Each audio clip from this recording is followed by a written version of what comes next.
China-Japan Tensions Episode 6, Why the Rare Earth Card Loses Its Lethality the More It is Played. This is Jersey's news commentary channel. In recent years, China has treated rare earth exports as a trump card and killer weapon.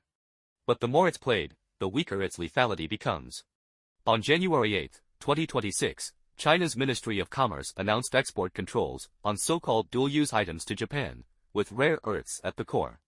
Yet just 1 week later, China took two counterpunches. The first came from the G7 finance ministers meeting, which agreed to strengthen supply chain resilience and reduce dependence on Chinese rare earths. The second came from Japan, which launched experimental deep-sea rare earth mining within its own territory. In today's globalized world, rare earths, an essential structural component of high-tech industrial chains, are no longer a China-centric issue.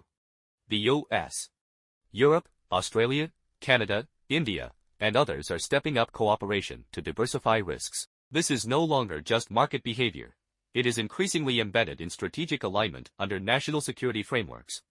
Once China weaponizes rare earths, it pushes others to elevate supply chain resilience into national strategy, making alliance-based restructuring more irreversible.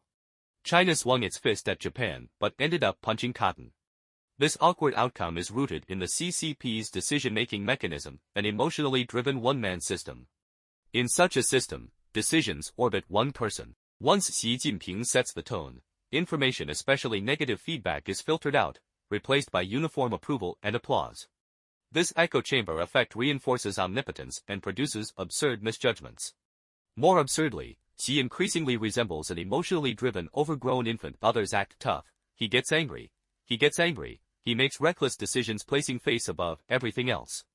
The Xi era thus becomes a chain of arbitrary moves, unfinished projects, and outright failures.